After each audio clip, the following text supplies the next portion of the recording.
Hello and welcome everybody to today's edition of Touch 'Em All presented by Sports Map Elite. It'll be myself and BC today, joined a little bit later on by JJ from the Bet Crushers. Looking forward to chatting with him about all the MLB games today. A lot of games to get to, not quite a full slate, but still a pretty good slate. We'll touch on the day games first. But before we do that, I want to go ahead and make sure that we are directing you guys to Sports Map Elite. That's the website that BC and I both work for. We've been putting out a ton of great content. A lot of winners actually recently. Between the two of us yesterday, we went 10-2. Had a huge day on the diamond. I know the Touch 'Em All show I did yesterday went 7-1 as well. So all good stuff. Go and check it out. It's $19.99 a month. It's a best money you'll ever spend as far as sports betting is concerned. We've been doing a really good job recently. A lot of guys in the other sports too, who a lot of good content to come. Guys like Chris Dell, Joe Spano, Michael Ablin. Really excited to see what comes of that as well. But for now, we'll go ahead and dive in with today's slate. We're going to go ahead and start with Dodgers Brewers. That's going to be 9-5-3, 9-5-4 on the betting card. That's one of three games that start up in the next 20 minutes or so. So we're going to go ahead and dive through these first three relatively quickly here. Dodgers Brewers just started off. I've got two plays, BC, so I'll go ahead and dive in first on this one if you don't mind. Go for it. I like the Dodgers on the money line, -110 to beat Corbin Burns. It's not very often that you'll see me betting against Corbin Burns. It's not very often that you'll see me betting against Corbin Burns while also, when he's also an underdog. In this particular situation, it's a matter of matchups. Dodgers putting Andrew Heaney out on the mound. He's looked really good through his 7 starts, and the Brewers do not hit left-handed pitching. Milwaukee's 28th in the league against lefties since July 15th in WRC+. Dodgers number 1 in baseball against righties since in WRC+ since July 15th. So quite a big discrepancy here just in terms of platoon matchups. I think when you look at what Corbin Burns have done recently, he's obviously been excellent. 0.78 ERA in the first inning. Similar stats with Andrew Heaney. He's been great in first innings as well. So we also like a Nerfy here at -140. Truth be told, I think the Dodgers' only disadvantage here is that they're facing Corbin Burns. They have the better bullpen, better lineup in the splits. So Dodgers -110. Usually when they're offered around a pick 'em, I'm going to be looking to take them. I also like the Nerfy quite a bit here. What do you think? Yeah, I love when we lead off with the Dodgers because I don't have to do a lot of work. I just let you do all the heavy lifting. That is your team after all. I'm not against you on this one, but I am looking to the Brewers in the first 5. I'm not going to fade Corbin here or Mr. Burns. First 5 and under is where I'm looking at. Burns is still elite right now, over 11.5 per 9. Heaney, he's actually about 11 strikeouts as well. He's had some electric stuff. And the Dodgers, they've won all 4 of his starts since he came off of the IL. The walks are 3 per 9, but I don't think it's going to – and that actually does make an impact because for whatever reason, he's just not going deep, man. I think he's not gone to the 5th in any of those starts. So they're having to rely on their bullpen, which isn't the worst thing in the world. Dodgers have an excellent bullpen. And they're obviously the better hitting lineup as well. Much higher ceiling and better offensive numbers, more consistent through the season. Brewers, however, have been pretty consistent on offense as well before this Dodgers series, at least. Consistently putting up runs against the first half rotation of starters in this past month. That said, I don't think they're going to get after Heaney too bad a little bit, but I think they might be able to get into that bullpen just a tad. Brewers' first 5 has plus money on it, and I think we can all agree the under and the Nerfy is the most obvious, square if you will, but I can't argue against it. Way to go. So on Sports Map Elite, I have went ahead and posted the Brewers' first 5 money line and the Nerfy. I don't know, man. The 3.5. What do you think on that first 5 under? I've been burned seemingly every time this year when I've played a 3.5 under in the first 5. Seems too good to be true, right? So many of these games end up 3-1 after 5. It just drives you nuts. So I can't do it. Yeah, and I take that back. The Brewers' first 5 on the money line is -110 now. So plus money was this morning. I'll repost it -110, 115-ish, just so everyone has the same number. But I'm feeling pretty good about it with Burns on the mound versus Heaney. After that, it's a coin flip. It's a perfect in-game opportunity. You might even be able to get better value on the Dodgers if you hit them again after halftime. But I'm with you on that Nerfy. I like that one a lot. Sounds good. All right, game that's starting up at 2:05. That's going to be the A's and the Rangers from Arlington today. I don't have a whole lot here. I certainly don't have a bet on the game. I think this game kind of sucks. Do you have anything to go for here? I mean, I've got some notes, but I'll let you go ahead and lead it off. Yeah, I do. Give me just 2 seconds. I'm just going to make that correction real quick and hit it, and we're on our way. All right. Actually, it was one of the last games I looked at here at the very end. I do have some action on this game. I'm too far. I'm looking at Rangers and Astros. Sorry about that. There we go. All right. So I'm not sure what's more incredible here, the A's late inning offense in this series or Dane freaking Dunn at a minus 185 favorite. That's crazy. I never thought we'd see that before the end of the season, but if it was going to happen, it would be at home and it would be against Oakland. Regardless, we did see some pretty exciting games at the first couple of games in these series. But don't get it wrong. I mean, both these teams are very much not bet on teams. They're combined 6-16 of their last 10 altogether. And Oakland's sending out Zach Lowe. He's a young guy. He's only making his 9th or 10th start. Not good on the road. 6.14 ERA over 6 FIP. It's actually only a point higher than his overall. So not good. Not good stuff there. 14 runs given up, 10 complete innings in his last 2 road starts. That was against Seattle and Houston. Rangers should get after him pretty good. And that bullpen was already bad before the trade deadline. So I really like the Rangers to come alive in this one. They have a top 5 WRC plus versus lefties in the last 30 days. Yes, they only scored 2 runs, 1 run, 2 runs in their first 3 games, but first game was against Caprillion, third game was against Aller. They're both righties. They should have gotten after JP Sears in game 2, but I think they'll make it up against Logue because no one's confusing Zach Logue for JP Sears. And he's already seen the Rangers earlier in the season. I say earlier in the season, pardon me, May, not too long ago. He gave up 4 runs in 2 1/3, and that was in Oakland. That was in Oakland as well. So we're over in Arlington today. So he's their 21st ranked pitching prospect. He's going to be sitting back to the minors here by the end of the season. He's just a placeholder. But Dane Dunning, solid at home since the post All-Star break. 3.23 ERA, 3.68 FIP. Did a great job keeping the ball in the yard, minimizing walks. Road splits are terrible, but he's playing at home. So I really like the Arlington Rangers today. I like Dunning laying the half run before halftime. It's probably going to be a significant bet for me. I'll take the Rangers for the whole game as well because his run line's got a little plus money on it. Wanted to get your opinion on this. You know, they had a whole lot of heads roll, actually, over there outside of Dallas. We know typically how to handicap when managers get fired. Girardi, for instance, over in Philadelphia. Another example that's escaping me, but they fired their president and the director of operations as well. Do you think this has any effect at all on the Rangers' mindset? Because they've just been extremely flat against this A's team in the first few games of the series at home. Honestly, for me, I don't factor it in at all. I don't think so. They're just not a very talented team either way.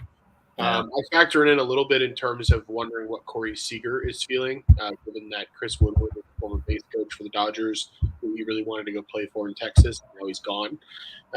So, some interesting sort of developments there. There are a few former Dodgers on that Rangers team that may not be too happy, but other than that, no. I mean, I'll be rooting for you here.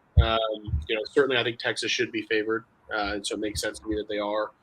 I'm not seeing value with it, but I think that is the only side to look at. So, hopefully Dane Dunning goes out and pitches well like he has been at home. That would be awesome.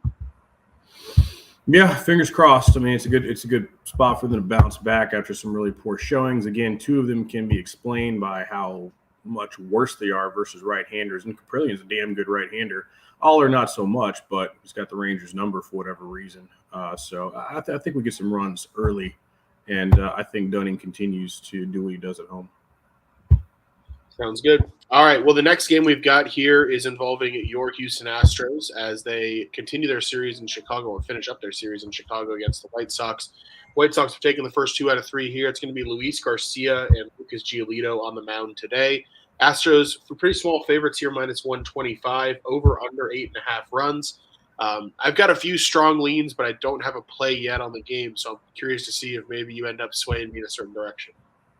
I'm going to tell you I'm not. This has been a really gross series, honestly. I would have taken a series price if it was palatable before the start of this series because the White Sox were clearly going another direction than the Astros. And now we're looking at Astros possibly losing this series outright or at least tying it up on a 4-game set.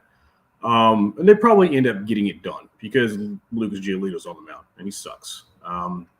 5.86 home ERA, not in good form at all. 12 hits, 6 earned, and 12 innings pitched. And that was against the Tigers or the Royals, so big wah-wah on that.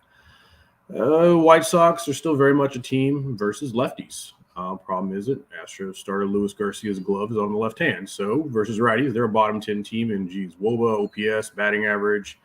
And again, I just mentioned they're just going in the wrong direction. They have, however, given the Astros quite a bit of trouble. And I would very much be on an Astros first 5 because I think they're going to push a few across against Gio. My only hangup is the Astros offense has not been stellar. They're 0-3 on their team totals, and the under's been paid in each game. Luis Garcia is not someone who I've been keen on playing in his current roam form. It's not good. 8 earned in his last 2 starts. So Astros still a very dangerous offensive team, but they're always cashing the under, mostly due to their elite pitching, yeah.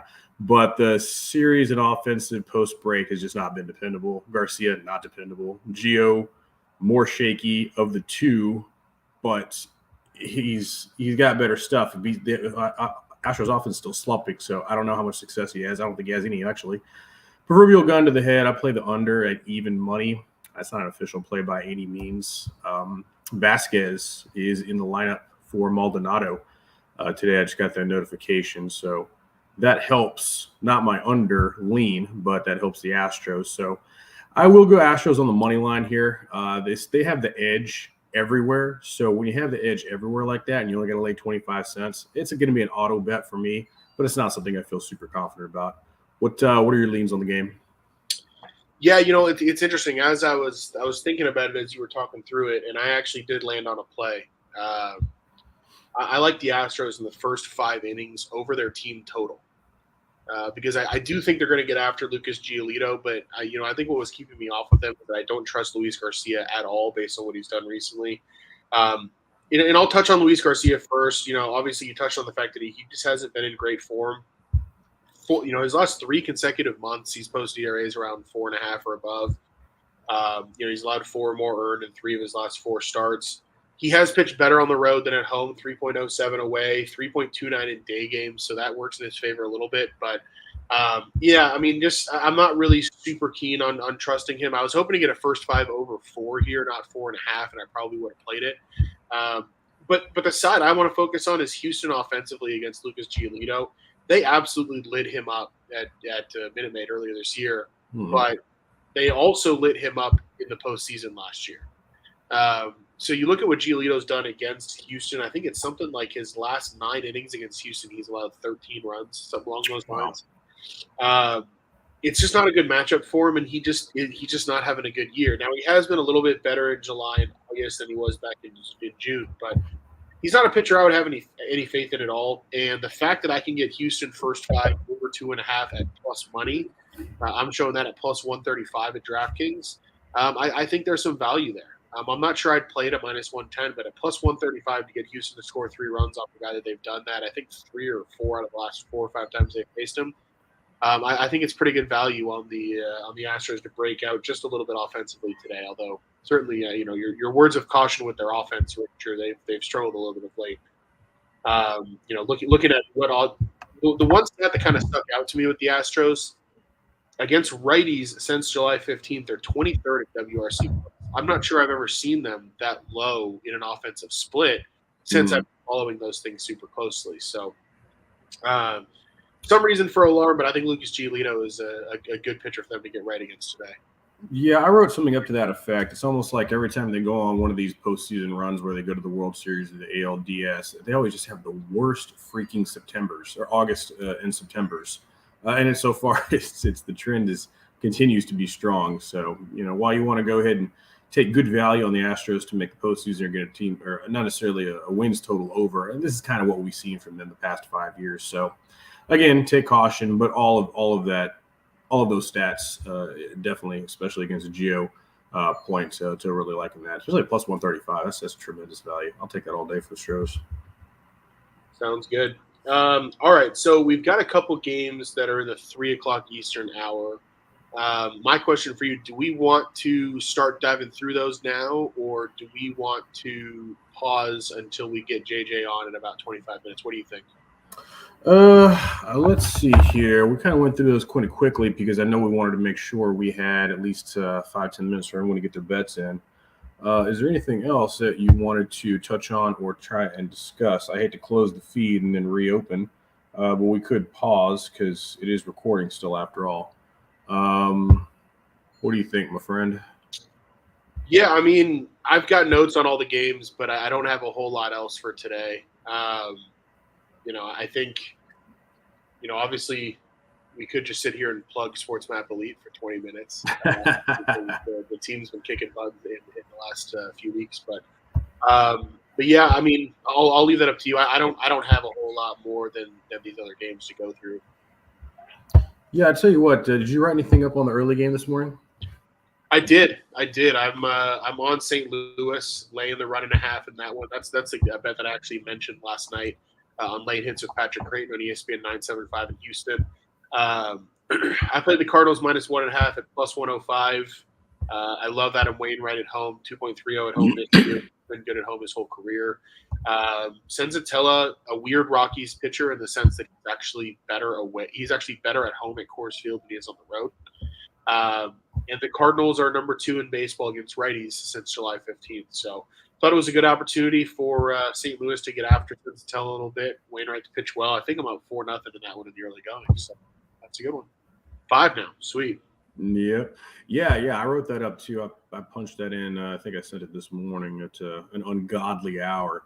But I was in the same thing. I was in the same boat and same handicap process as yourself. And I only put two. I put 2 units on the Cardinals run line. I had hesitation. Normally, I wouldn't take a lean against a team. Normally, I would lean only against taking a team to complete a sweep on a daytime game. That's a getaway game. And for those who aren't familiar with what we're talking about, that means that they're flying out right after the game to start a new series the next day on the road versus another team. So the getaway games are typically a little funky, depending on who they're playing on the getaway, or excuse me, in the next series after the getaway game. Typically, you'll see managers save their better arms, or they might even rest some of their normal position starters. So you kind of got to wait for the what do you call it? For the lineup cards to come out and kind of go from there. Cardinals are just playing too good at baseball right now. Rockies, the most fade-worthy road team in the league. We cashed a big ticket on the Cards in Game 1. I cashed another big ticket last night on the first 5. So I'm going for 3 cashes with the same team in a row, and it's pretty common with baseball. Baseball's all about streaks. You know, if I play the Cardinals 4 times in a row and I win 3, I'm not concerned about that 4th loss. That's just the way baseball goes. I like Wainwright on the road. I'm assuming at home, pardon me. You mentioned a 2.36 ERA at Busch since July, 3.16 FIP. And Antonio Senzatella here and the Rockies bullpen is really where the cap comes in. He's just been such a freaking road fade. 5.5 ERA. Opponent batting average 338 on the road. That's terrible. We're still one of the lowest K rates in the league for a qualified starter. I think he's around like maybe 4.5, pardon me, per 9 pitched. Redbirds crushing righties this month. I got to double check that number. Seems a little high, but I came up with 138 WRC plus, and Woe was real high as well. I just saw it on rankings. They were about 2nd or 3rd best. Cardinals winning has a lot to do with the continued failures of the Rockies bullpen, and they didn't disappoint last night. Surrendered 2 hits and 2 runs in only 2 innings. That allowed St. Louis to cover the run line. I forgot to text you. I was like, hey, man, I'm going to go ahead and take -2.5 live, and I forgot to text you, of course, at cash. So my bad. If you were going to tell me on that when you saw it, but yeah, that's so far so good. 5-0 St. Louis, top of the 3rd. Good stuff. Yeah. I don't know if you want to lay that in-game run line now, but over might not be a bad look, whatever the in-game is. Yeah, I think I'm just going to take my winnings home on that one that I've hopefully gotten. Just have them. But yeah, I mean, so just to touch on a couple of the series that we're looking at this weekend, or a couple games on Friday where we do have pitching matchups. I don't know if that's something interesting. We can kind of take a brief look at a couple of them. Yeah, sounds good. I'm just returning a text to Fred. Yeah. Looking at Friday, the Dodgers are hosting the Marlins this weekend. Dodgers after a road trip to the Central Time Zone for a little while. They should be in a good spot tomorrow night. Tyler Anderson pitching against the Marlins. Marlins are awful against left-handed pitching. They're either last or very close to it. Let me pull up my little chart here. Yeah, Miami 30th in WRC plus against lefties at 55. That's a stat where average is 100, and they're at 55 since July 15th against left-handed pitching. Dodgers third at 136 against lefties, and that's two of them with Luzardo and Anderson on the mound. So pretty huge advantage for the Dodgers there. I don't know what that run line will be, but Dodgers on the run line tomorrow night over Miami. That interests me a bit. Looking at the rest of the slate, I could see the Orioles pushing around Boston a little bit this weekend. I just think those are two teams heading in the different directions mentally a little bit. But we'll see how those matchups shape up. Angels, Tigers might have some unders there, especially if you get righties on the bump in that series. Quietly a really good pitching matchup tomorrow night. Brady Singer and Shane McClanahan. Brady Singer has been pitching really well for KC. And I'm still all in on Shane McClanahan. I think he's had a tough go of it the last couple starts, but overall I'm still pretty high on him. So that might be a good under spot depending on the number. Lance Lynn, Tristan McKenzie probably be on Cleveland there first look. Jose Urena is pitching. He's a fun fade a lot of the time.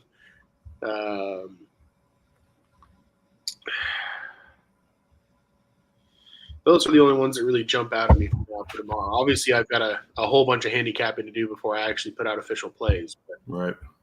Those are a couple of things that strike me. Hey, if you don't mind, I'll be right back. I'm going to grab myself a glass of water and put a cough drop in, just trying to push through this here cold, if you don't mind. I'll be right back. You got it, man. Yeah. So for all of us who don't know, Dalton made a nice little trip out to the West Coast to go take in some LA Dodgers games. And because all that travel and being held up by Southwest Air over stuck in Sacramento for a few days, he ended up getting a bit of a cold. So that's why he kind of sounds like he might have been up a little too late last night partying. That is, in fact, it's just illness. So appreciate him taking time to still join us, even though I know he's under the weather. I believe JJ from the Best Crushers will be joining us shortly. Unfortunately, now I have to hop off as soon as Dalton gets back because clearly we're a bunch of professionals around here. As my little infant is up. And so as soon as Dalton comes back, he'll go ahead and bring in JJ, and then we'll pick up the rest of the games. We still have about 30, 45 minutes till the 2 o'clock game kicks off here. And I believe that is supposed to be Cubs and Orioles. So, Dalton, I'm going to hop off for just a second. My little one needs me. JJ's ready to step in and pinch hit, and I'll catch you guys in just a second. Okay, sounds good. Hey, JJ, how are you? What's happening? Grab a bat, get in the game, right? Yeah, good to meet you. Are you Reds fan? You too, Dalton. Yeah, got to claim it, right? Yeah, no, I live here in Louisville, so I pop up to Reds games every so often. Nice. Get to see the bats, too. All right. Yeah.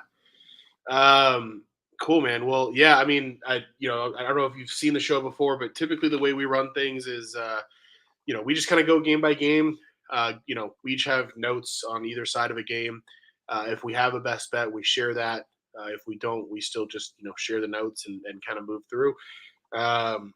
We talked about the games that, gotten started already. There are a couple games that just had their first pitch. One other note that I know BC mentioned to the audience, I've got a bit of a cold, so if you see me randomly popping off camera or muting myself, it's just me trying to keep my life together over here.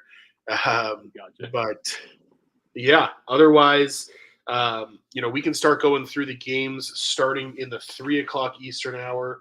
I think we've got time to go in rotation order, but just to be safe, I'm thinking we jump into Cubs and Orioles first here. That's going to be 969 Cubs at 970 Orioles. Orioles, pretty significant favorites, minus 152, over under 8.5. Seems to me like the O's are finally getting priced like they've been playing. So that's good to see, I suppose, for the bookmakers. But, I don't have a bet here. I'll let you go ahead and lead off if you've got some notes on the game. Yeah, I mean, this is interesting. You are right. You're seeing Baltimore starting to get priced, but I don't know. Maybe arguably you could say the Cubs are maybe underpriced. Both of these teams are fighting, despite the fact that the Cubs are out of it. Baltimore, I guess, kind of holding on to some sort of wild card. But regardless, you get a couple starting pitchers here that I don't know. You look at them mid to upper 4 FIP ERA type range, 5. So I mean, you definitely have the potential for some offense here, despite how you may see these offenses, these lineups running. But, I would say you have to take into account these home road splits. What are they worth, though? Sampson's about 1 run better on the road this season.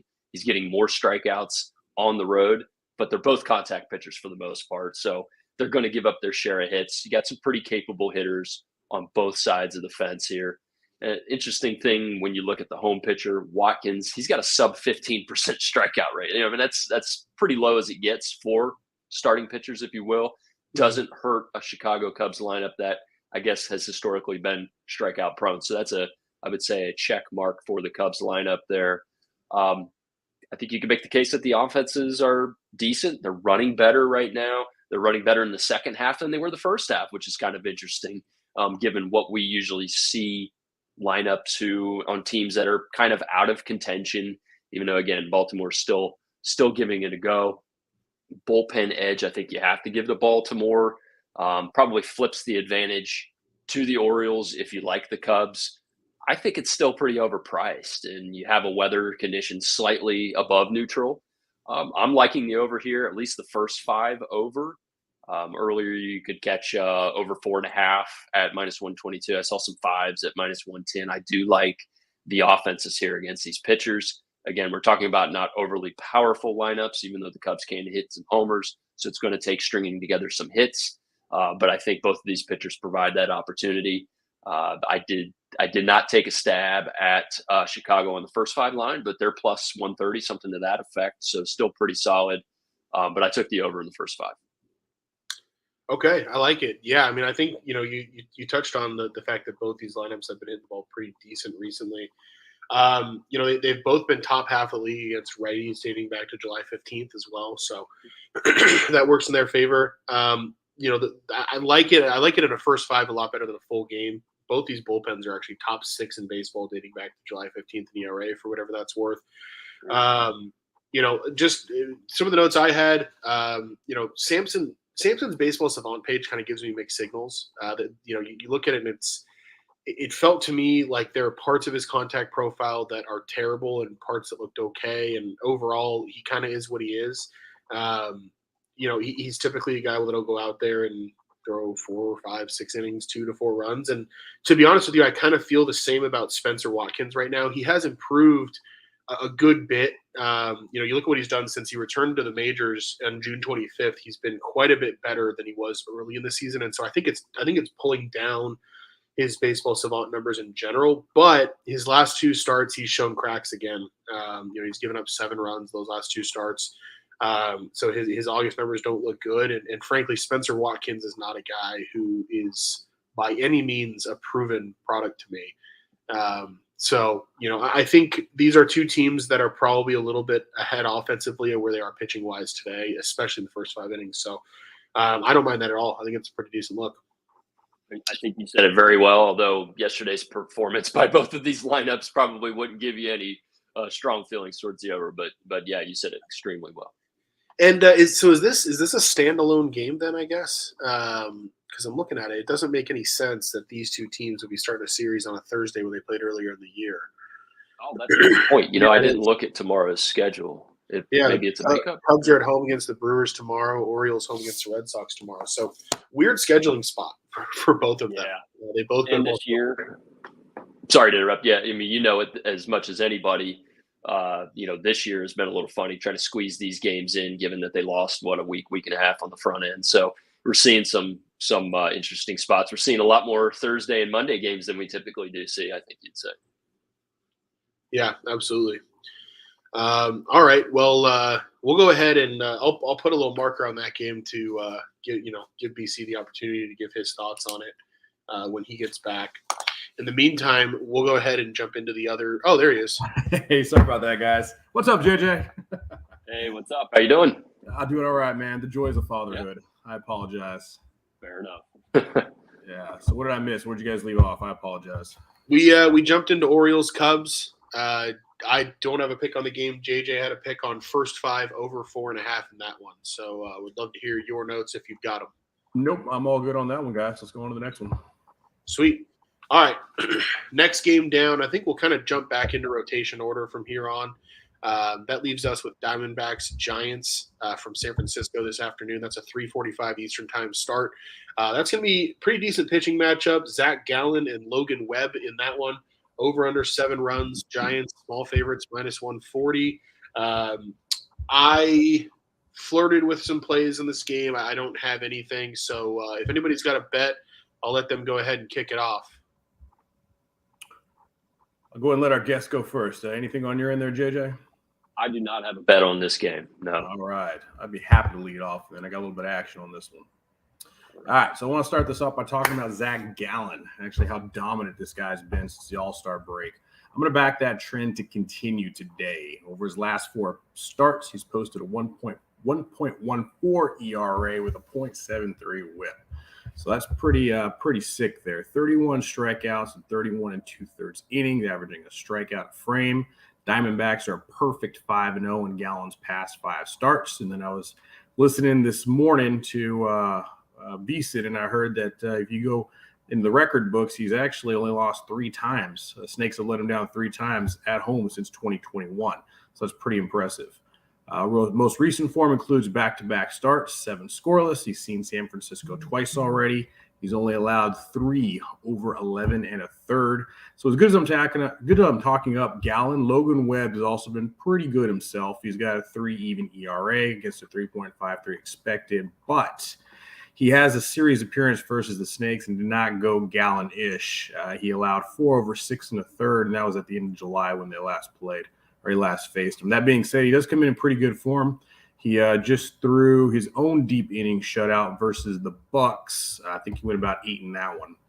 So Giants obviously have a higher hitting upside than the Snakes as a whole, but Dalton, you and I have talked for months about how the Giants offense is just too hard to trust, man. All the just terrible hitting streaks they go on, cold and hot. Bullpens are mostly a wash. ERAs are sitting around 4. San Fran, obviously, the more notorious save blowers. I like Arizona first 5. I'm probably going to go with the first 5 under as well. The game under as well also looks like the play, but it's a getaway game for both teams. And watching these offenses try and get anything going in this series has been like watching paint dry. I think only the game 1, that was Cobb and Mad Bum, they got to 7 runs in that game. And the other 2 games ain't got anywhere near that total today of 7. I haven't gotten word yet, but I think Tel Marte should be out. So that also kind of helps out my leans today. So, I'm going to go Arizona first 5, and I am going to probably put something small on the under first 5 as well. What do you guys think? Gotcha. Yeah, I mean, look at that game 1 was extremely frustrating for me. I was actually sitting in the stands at Oracle Park for that one. Nice. Out in San Francisco, and I had over 7.5. That game got to 6-1 in the 5th, and then just sat there the whole way. Oh. So that was a ton of fun. But a couple notes. I mean, Zach Gallen, obviously he's been pitching really well. 1.14 since the All-Star break, 1.37 in the month of August. He's just been really good. And it's funny, you talk about the 14 innings of scoreless ball that he's thrown over his last 2 starts. 7 of those were at Coors Field too. So that that's another extra credit points. Right. What keeps me off of Arizona here, and really what keeps me off of unders here, you touched on Logan Webb getting touched up by Arizona the last time he saw them. Logan Webb, you look at his Baseball Savant page, he's been just kind of a slightly above average pitcher now. He hasn't been the same dominant guy that he was last year. And then I look at Zach Gallen, and one of the notes that I had that I kept going back to late last season was Zach Gallen could not figure out San Francisco. And he's been better against them this year, 11 2/3, 4 runs. But 16 and a third, 15 runs last year. So when you start adding those two samples together, you're talking about 19 runs in 27 or 28 innings against, against Gallen for San Francisco.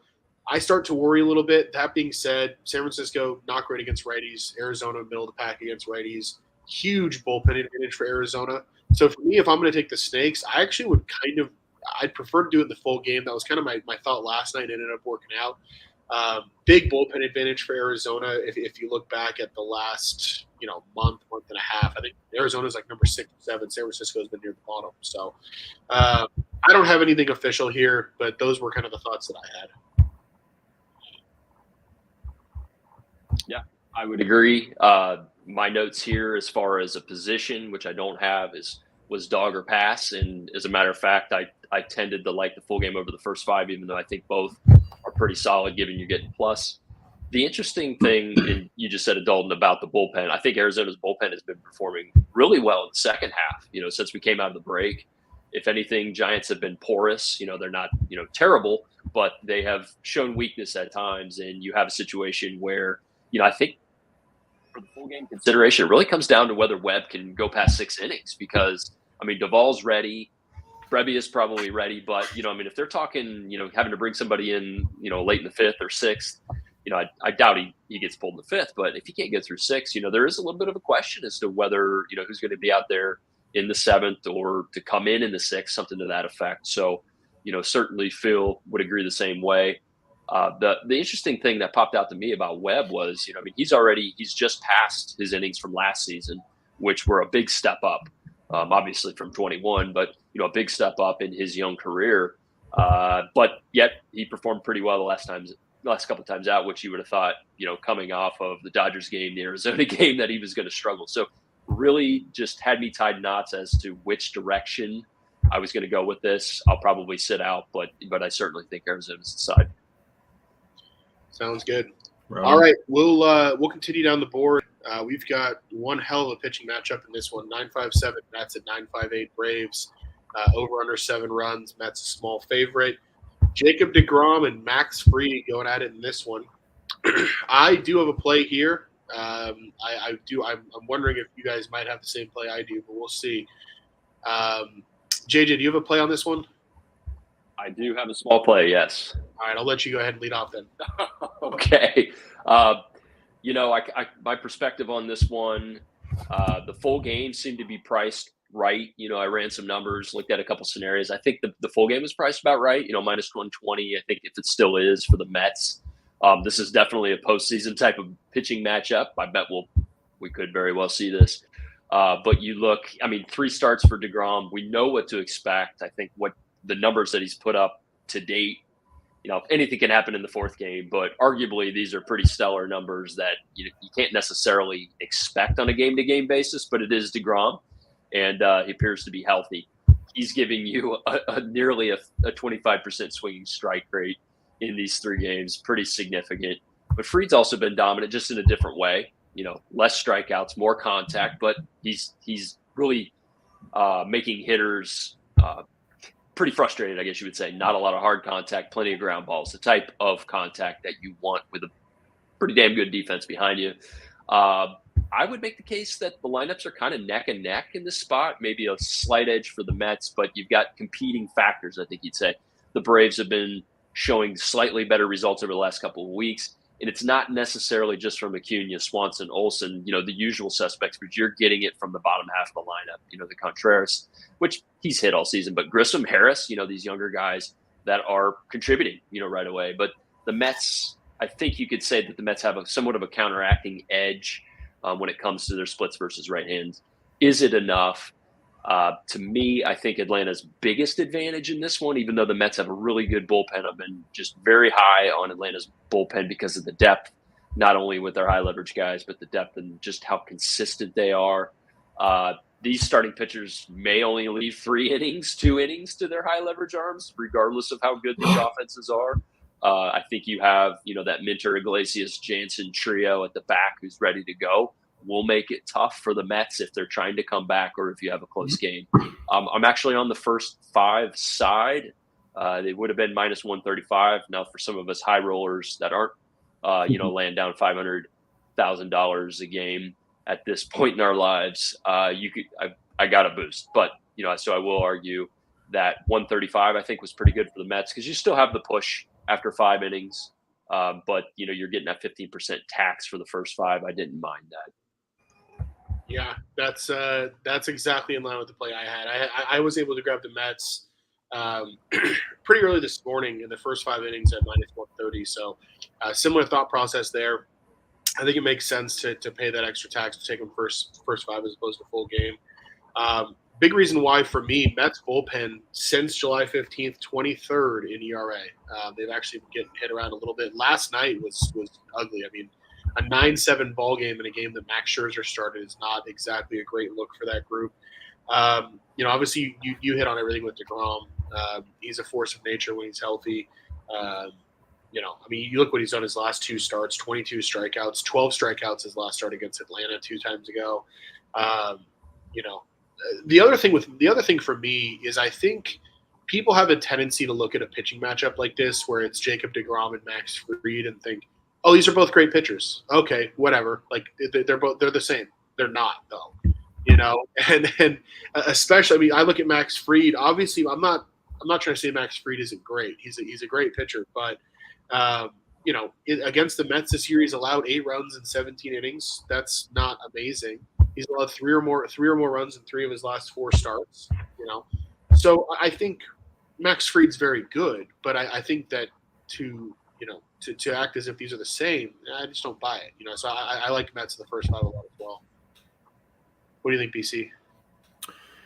Yeah, I cashed a really nice first 5 in money line yesterday with Mad Max. A little bit of sweat to the ladder. We get Jacob DeGrom tonight, kind of my hero. Been making us some money. We patted ourselves on the back when we took his strikeout prop under on his first outing, but since then he's just been unstoppable. Other 3 appearances, 6 hits and 3 runs allowed in 16, striking out 28. That's crazy.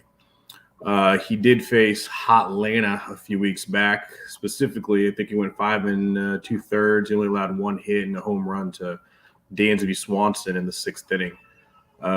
Max Fried, he just cleared was a concussion protocol, so he was out on the 7-day. He's been solid at home, 2.5 ERA, 2.49 actually.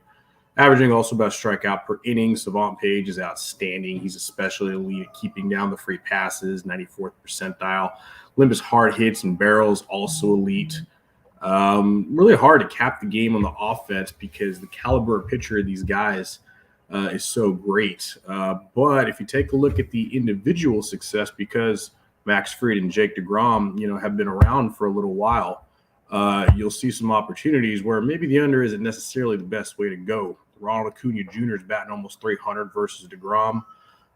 Pete Alonso almost 300 versus Fried. And you just go through the lineup. Everyone's had 2 or 3 more looks at him. Is batting 230 or better. The New York batters are doing a hell of a lot better against Fried. So it shouldn't be a chess match like I think everyone's predicting. That being said, though, total should stay down. I was actually more interested in playing a little nerfy. I know the juice is a little crazy on it, but Action Tool and then my own research had easy enough on DeGrom, 3-0 to the nerfy, predictably. Max Fried, 20-2 to the nerfy, 11-3 at home. So I'm sorry, 10-2 at home. Pardon me.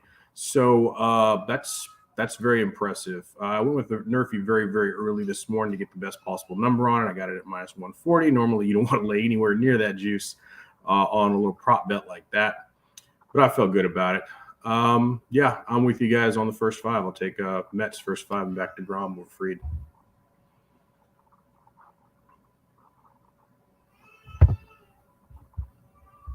You guys there? Hello? Yeah, I had myself muted. Sorry about that. Okay. Just try not to cough into the mic. No, dude, I was looking at my notes and then I was checking the rankings and I was like, please tell me I didn't just go through that entire thing with my mute button on. No, that was me. 959 Nationals, 960 Padres. Obviously, the Padres are a massive favorite here. Not really as exciting of a pitching matchup between Sanchez and Yu Darvish. Over under 8 runs.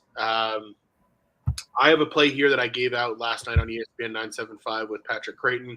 That was San Diego team total over 4.5 at -140. I'm glad I gave that out last night because that's no longer available anywhere today that I've seen. I'm seeing numbers at 5, 5.5 everywhere. So hopefully there are a couple people out there who got that one in. As far as how I got there, Anibal Sanchez has been awful. That part of it's pretty simple. You look at he's given up 10 home runs and 30 innings of work. If he managed to do that in a qualifying number of innings, that would be almost double the next highest home run rate in the league among starters. So just not great. And in San Diego, I think they broke out offensively a bit yesterday. I think they're going to come home. They know they need to start winning in a hurry here. So I think it's a good matchup for them. They just saw Anibal Sanchez last weekend. San Diego number 3 against right-handers in WRC plus since July 15th. So just a good spot for them. That being said, on the whole game here, it's really tempting to back Washington. Whether at plus 305, at plus 1.5, you can get that around plus 160. I would love to find a plus 2.5 to play if that came in at like minus 120 or something. This is just a ridiculous line for Yu Darvish. Yu Darvish is pretty good, but let's not act like he's Jacob deGrom. I look what he's done recently, 4.5 ERA in August. He's allowed 5 homers in 18 innings this month. His expected ERA on the season is about 3.7, which is like very slightly above average. And he just allowed 4 earned in 6 innings to the Nationals last weekend. So this money line is crazy. I'll be looking for a way to play the Nationals, but my main play is Padres team total over 4.5. Now that I've got my thoughts here out, I'll go ahead and pass it along. What do you got, BC? Taking myself off the mute this time. Actually, that wasn't me, but me. Man, the Friars. I saw that this morning on VI. The Friars opened at $4. That's crazy. Immediately got bet down about 40 cents or so. I haven't glanced at it since because I'm obviously not going to play anywhere near that money line. But I don't really know what else I can add to what you just said. Sanchez 7.2 ERA actually wasn't terrible versus the Padres. You mentioned he only gave up 3 runs. 3 runs given up in 5, and the Nats actually rallied late to win that game. It's the only time his team gave him a dub. Every other time, though, lost by multiple runs. He's surrendered 10 home runs so far, so that's just tragic. Darvish at home has been an auto bet for me since he moved from Wrigley to Petco. 2.17 ERA at home, 0.81 WHIP. So conversely, his road numbers has pretty much been his career, almost double those marks. But the Pods just lit up Pablo Lopez and 4 Marlin relievers, for double digits yesterday afternoon. Now they're flying about as far as you can across country between ballparks for a night game this evening. So that does make me pause a little bit just in case they might come out a little bit flat, even though, we're very much deep into the season now. The Sanchez is just so bad. This bullpen is just even worse. Well, maybe not as bad, but pretty damn bad too. Darvish against this neutered Nationals offense since the trade deadline shouldn't have too many issues. I think you'll get a convincing win from the Pods. Of course, you got to go with the alt line minus 2.5. You can get that at minus 110 juice because even the regular run line, I believe, is minus 180, 185. I'm not doing that.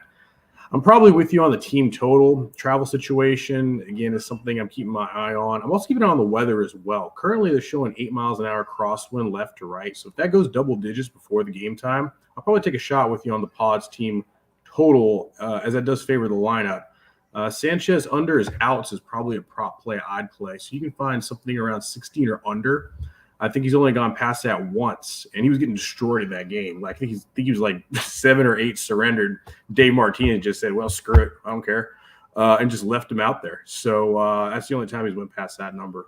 So, again, Sanchez under, Pods team total depending on weather, and I don't know, maybe the alt-route line. What do you think, JJ?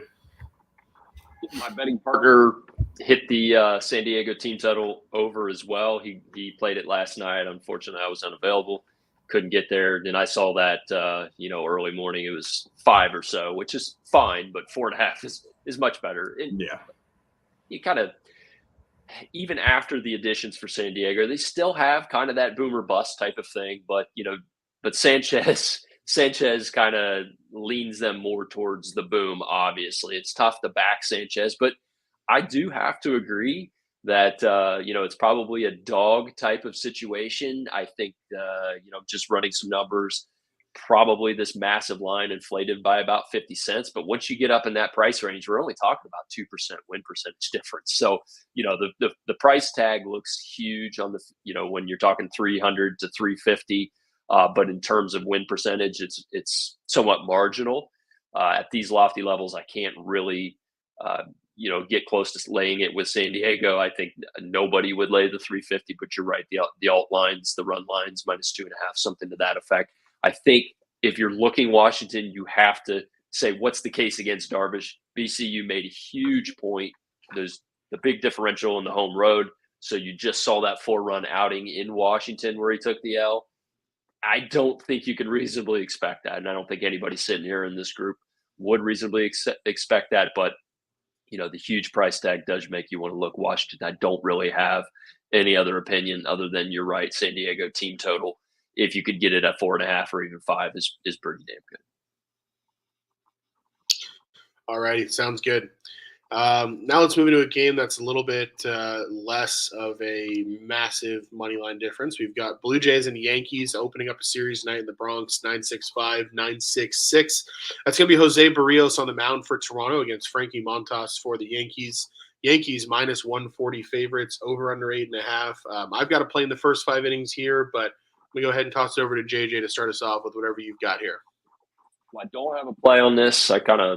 I liked where the books lined this. I think it's pretty reasonable, but we're talking about 2 potent offenses, each probably at one of their lowest spots in the season, which is interesting. As a handicapper, how do you look at that sort of thing? Is it a buy low type of situation, or are you just staying out of the way of these offenses, expecting them to consider to struggle? You look at, if you just want to look at something fairly straightforward as a WRC number, these teams are, more than half as to what we saw them on the season long basis, and even less than what you've seen over, say, like a 2-week type of period.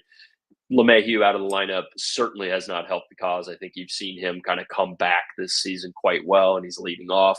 Pretty important hitter in the lineup.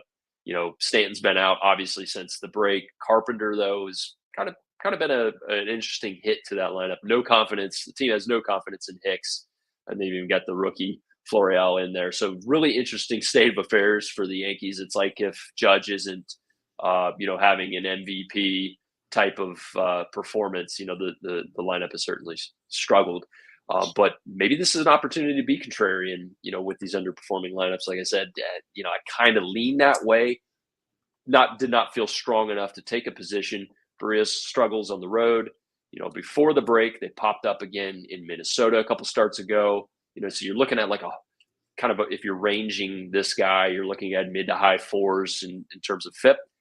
May not even get out of the 5 innings, so that's a concern. Some of Montas's underlying numbers like ground ball percentage, hard contact percentage has improved over last year, but his strikeouts are down, and he's going against a capable Toronto lineup. Biggest challenge, in my opinion, for him today is duration.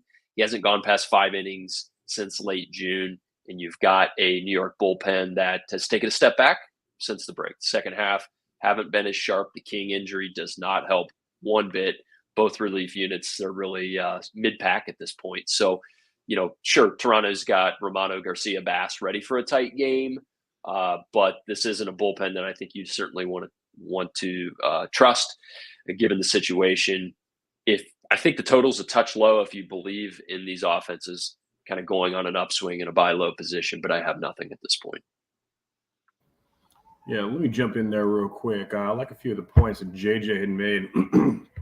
I think that it's almost like it's a contrarian over today, just because these teams are slumping so badly, but it's really not when you consider it's still the Yankees, it's still the Blue Jays. It's still been, well, not counting the Blue Jays at the first part of the season where they were just completely disappointing, but the Yankees especially, and they've been top 5 offenses for the majority of the season. Yankees all damn season.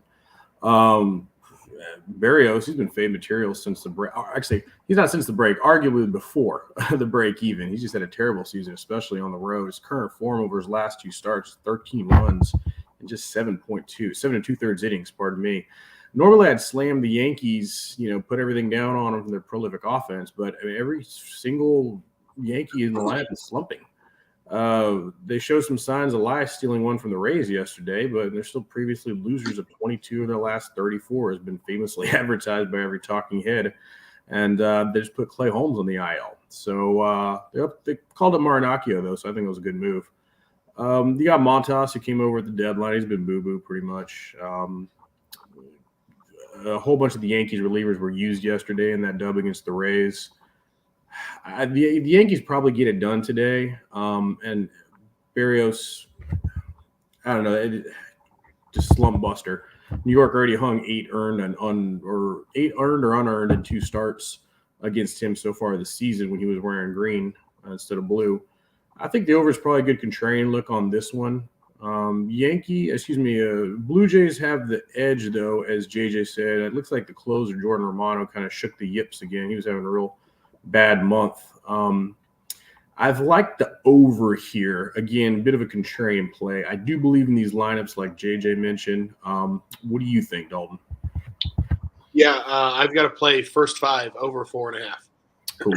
I like it better in the first 5 than I do in the full game because Toronto's bullpen has been number 3 in baseball in ERA since a little bit more than a month sample where they've been top 5 in the league. That keeps me off the full game over. Yankees bullpen ranks 8th over that stretch. Obviously, they're now without Michael King and Clay Holmes, so I have some concerns for them. I look at these two offenses. They've both ranked near the top of the league against right-handed pitching all year. Yankees have actually fallen to 11th against righties since July 15th, which coincides with, I think, what we've seen on the field. Blue Jays currently sitting at number 8. They were number 1 for a while. I don't think the Dodgers are going to give that spot back to them. But really, this is a matter of these 2 starting pitchers. Frankie Montas, I think he was due negative regression all season when he was in Oakland, if we're being honest. And It's finally hit. He still technically has room for a little bit more of it if you actually look closely at it. He's due about another quarter of a run in negative regression if you talk about his expected ERA. But obviously the 2 starts for him with the Yankees, 8 earned in 8 innings, not good. Baseball Savant says he's pretty average, so I buy it. Obviously Toronto can hit a right-handed pitcher. They hit him already this year. On the flip side, Jose Barrios just has not really been it in Toronto at all. His ERA in August is 15.26. That's 13 runs and 7.2 innings of work against 2 AL Central teams, each of whom I would argue have inferior offenses even to these Yankees. 10.1 innings, 8 earned at Yankee Stadium this year. It's just not a place where he's performed well at all. Obviously, that was against an offense for New York that was hitting better. The problem with this at 4.5, I would have really loved a 4, but I'm more than willing to take it at over 4.5. I got it at even money. The reason I like it so much is because I think either one of these teams have the potential to cover that number on their own. With how bad these 2 pitchers have been, it really wouldn't surprise me if one of these 2 teams was 5-0 at the end of 2. And so I think getting a 3-2 is a totally reasonable thing to expect from this game. All right, gentlemen. I apologize, and you go ahead and hop off. I'll let y'all wrap the last 2 games. I got to get back to the child, and then I got a ESPN appearance or a sports map appearance at 2:00. So, JJ, appreciate you jumping on with me, man. Great meeting you. Let's do it. Let's do it again real soon. And everyone, good luck with y'all's bets. Dalton, don't forget to mention to the people that our Major League Baseball capping team since Monday is up an astounding 41.02 units so far this week, according to our tracker. So great job by all, and y'all have a great weekend. Good luck. Thanks. See ya. All right, JJ, just me and you, man. We've got a few more to go through here. And if you happen to notice me disappear from the stream for a moment, that's just me wiping the snot off of myself or whatever. All right. But next game down the board is going to be Royals and Rays from Tampa, 967, 968 on the betting board. Rays pretty big favorites here last I checked, which was a couple hours ago. They were minus 200, Royals plus 180, over under 7.5. There was a change to the pitching, to the expected pitchers in this one. It went from Brad Keller to now Max Castillo on the mound for the Royals against Luis Patino for the Rays. Is that the same pitching matchup you've got?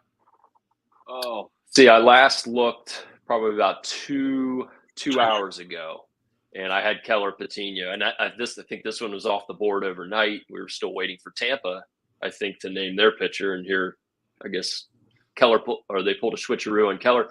I had read comments yesterday that Matheny they were going to move him to the bullpen, and then I saw that he was still listed as the pitcher up until about noon today. So I am certainly not prepared for the pitching change, given everything. Now, I guess Patino leaves a lot of questions too. A curious situation, but who did you say is this is terrible TV, I guess, on my part, not knowing the starting pitcher. Yeah, no, you're right. They moved Brad Keller to the bullpen from everything I was seeing as well. Now, my MLB app was showing Keller still as a starter earlier. Now they're showing Max Castillo wearing his Blue Jays cap, pitching for the Royals today. Okay. Well, yeah. I did have a play on this game, and I believe I bet it at a shop where the pitchers were not listed. So I'm still on the full game over 7 runs. So not sure whether that hurts or helps the Castillo in for Keller. Keller has been a little bit susceptible to a lot of contact, but I would have to pull up the profile for Castillo here to say. But yeah, I'm in on the over 7 for whatever that's worth. Given that I don't really hate the Royals lineup. We're out of the Benintendi Merrifield days. But it's a prospect-laden lineup, and they're less reliable, but they are not terrible, I guess you would say. So I still had a little bit of confidence in him. Not really sure what Patino coming back from AAA.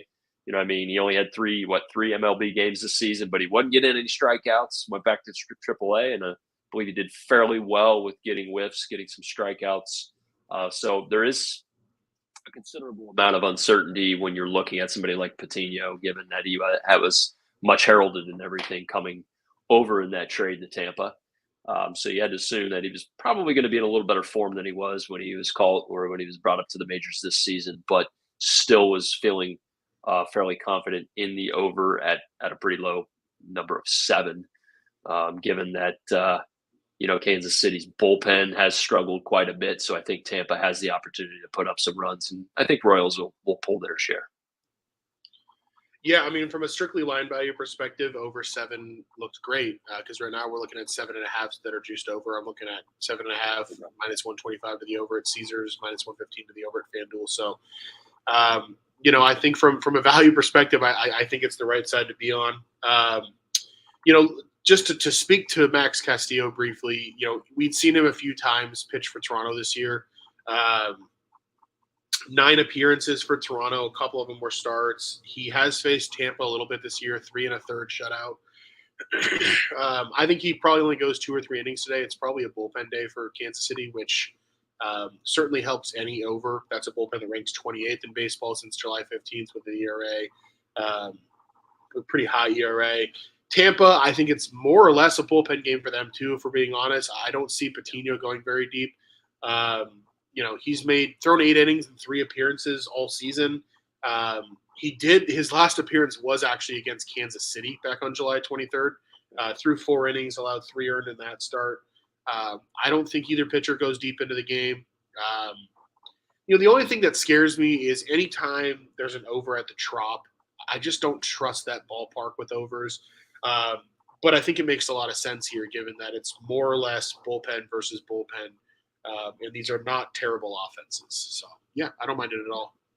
Yeah, you're right. You're completely right. There's a reason why this number was 7, even with and I'll look back, especially last year going into opening day, even a couple of years back, I think I had a lot of optimism for Keller, as being a strong sinker ball pitcher, somebody that was going to be kind of like a workhorse type of arm for Kansas City. And it just hasn't really materialized as far as being, one of those, I kind of put him in almost like a type of Adam Wainwright type of pitcher, where but obviously not as solid and doesn't have the pedigree or the duration of his career. But I thought that he was going to move into that kind of thing where he's getting contact, but he's keeping hitters off balance, frustrating pitchers more often than not. But this has just been kind of a disastrous course of events for him. So, but you're right in terms of the Trop concern there. But yeah, with the bullpens, I felt like that was very positive. Looking at the numbers here, still a very slim margin. But you're right. I think neither pitcher goes too much further than the fourth. Sounds good. All right. I think we've only got one more game on the board here. That's going to be the last interleague game, Red Sox and Pirates from Pittsburgh tonight. I got real fortunate with an over there last night. I got a bunch of runs the night. Right. That was fun. This one's going to be Winkowski and Brubaker, two of Major League Baseball's best starting pitchers going at it in Pittsburgh. Couple righties, Boston minus 150 favorites, over under 8.5. I don't ultimately have a play here. I think this game is really high variance all around, but I'm curious to hear what you've got to say. Yeah, I think the frustrating thing with me is, trying to put in some work last night. These are two different starting pitchers last night, Eovaldi and Bryce Wilson, but now here we go with Winkowski and Brubaker. Like you said, I think a couple very less reliable type of arms, even though, I don't know, Brubaker seemed to have gotten off to a better start this season than what we saw out of him last year. So a little bit of a career progression there, but tough underlying numbers for Winkowski. What do you make of a 2+ run discrepancy in terms of, FIP, a home FIP of 6, road of 3.38? It's tough because, you're only looking at 4 road starts this season. So not really sure what to make of that very wide discrepancy. He's a type of ground ball contact pitcher, but he walks guys, so he's going to get hit hard here and there. Is Pittsburgh the type of team to take advantage of it? You got Brubaker. He's another one has a much, I think, a 1.5 higher FIP at home than he does on the road. Just concerned with him struggling to get through 5-inning pitch. When recent starts, he had been building up to that 6 or 6+ inning range per start for a month plus. But maybe his arm is getting tired. He's not getting that duration. I still make him about a half run better in this situation if you're looking at a comparative analysis. Both likely to go 5 innings, but it's going to place a lot of emphasis on these bullpens. And I don't really mind either bullpen right now. They're sub 4 FIP units to a degree in current form, but I still give an edge to Boston. They've got stronger, high leverage guys that are available for this game if needed. Just tough. Both offenses, in my opinion, are underperforming in the second half without any significant roster changes to pull them down. But still, Boston with the stronger lineup, maybe 10-15% when you look at a 5-inning pitch for the starter, 4-inning pitch for the bullpen. I think maybe Pittsburgh first 5 could be a play, but that's probably with too much optimism for Brubaker over Winkowski. So definitely on the sidelines here. Yeah, no, same with me. Notes I had, and I like that you and I look at slightly different data. I think FIP is in a lot of cases better than ERA, but when I'm going over these small to medium sized sample, I think I tend to look at ERA first. But they're kind of telling similar stories in this case. Winkowski has been much better on the road than he has been at home. Boston, I do think, is the better of these two lineups. But neither one of them are hitting right-handed pitching well at all. They both rank in the bottom 4 in baseball against righties and WRC plus, dating back to July 15th. Bullpen, Pittsburgh, I'm showing them middle of the road. I'm showing Boston dead last in baseball since July 15th in bullpen ERA. So just, I don't know. Like, I think if I were to play Boston, I would do it like on a first 5 run line maybe, but I don't really want to back Winkowski like that. I also think this is a spot where Boston looking for a sweep on the road. Pittsburgh might be a little bit plucky. And then I look at Winkowski. His last 3 starts, he has actually been pretty competent. 15.2 innings, 6 earned. He is facing a terrible offense today, so maybe we get a good start out of him. One note with Winkowski, 0.82 first inning ERA, 1 run over 11 first innings. I like to look at that just because it tells me a little bit about like how a guy comes out. And obviously it can inform potential nerf he plays. Not here because I don't trust Brubaker at all. But looking at Brubaker, below average against the board, expected ERA around 4.5, pretty similar to who he's been his whole career. A little bit of improvement overall, but you look at the last 3 months for him. 4.46 ERA in June, 4.84 in July, 5 in August. So every single start, typically he's going to go out there and give you 4, 5, maybe 6 innings, 2, 3, 4 runs allowed. Occasionally he's going to blow up. Occasionally he's going to pitch really well. So I don't know. I can see too many outcomes here to want to hone in on one that I want to bet on. I guess gun to my head, I'd play the over again just because I don't trust these bullpens at all. But I don't have a gun to my head, so. Yeah, that's very fair. Yeah, you can leave your money in your wallet when you choose to, which is pretty nice. I think you said it very well in the fact that there's a lot of different scenarios that are very reasonable, that almost have like an equal chance of happening. And a lot of it comes down to when you have lineups that are struggling and pitchers that can definitely give it up. It's just the possibilities are all over there. And sometimes it's just better to let somebody else roll the dice, right? Yeah, absolutely. All right. So one of the things that we do here, JJ, or at least that I do, is at the end of the show, I like to, just run through what bets I gave out on the show. Today, I think I've got 7 of them in total. So I'll go ahead and do that, then I'll let you do the same, just so we kind of have a list of them at the end here. Excuse me. Sorry. I'm going to be on Cardinals -1.5. That one is looking like a sure winner. Unfortunately, my Dodgers-Brewers nerfy did not hit. I got hit with a McCutcheon homer in the first inning there. It happens. San Diego team total over 4.5. Gave that out last night. Dodgers -110. You might get better value if you look at betting them live right now. Those bullpens are nowhere near one another since July 15th. Dodgers have been a lot better. So if they can stay in the game against Burns, I think that still looks okay. Mets first 5 -130. That was consensus across all of us as best I could tell. Yep. Like that one quite a bit. Toronto, New York, I like first 5 over 4.5. Seems like we are all at least leaning that way. Houston first 5 team total over 2.5. That one's very much in the air. So those are the plays that I had. What do you got here, JJ? I'm with you guys. Mets first 5. I do have that Tampa over 7 on the full game. Obviously, with the pitching change, the terms and the prices change there. But Cubs, Baltimore, I do have the first 5 over 4.5 at -120. It did lay a little juice there, but I like going against these pitchers. Sounds good. All right. Well, really appreciate you hopping on. A ton of good insight, man. That was great. Appreciate it. I'll talk to BC, but obviously I'd love to have you on again soon. I thought it was great. As far as anything else, obviously BC and our stuff can be found at Sports Map Elite.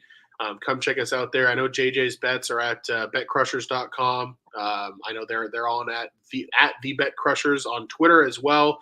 JJ, you got anything else you want to plug for us here while you got the space?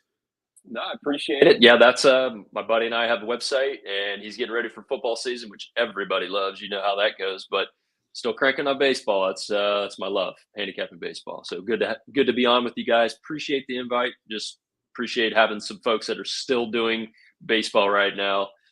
Certainly isn't the most popular thing to be looking forward to, but love it.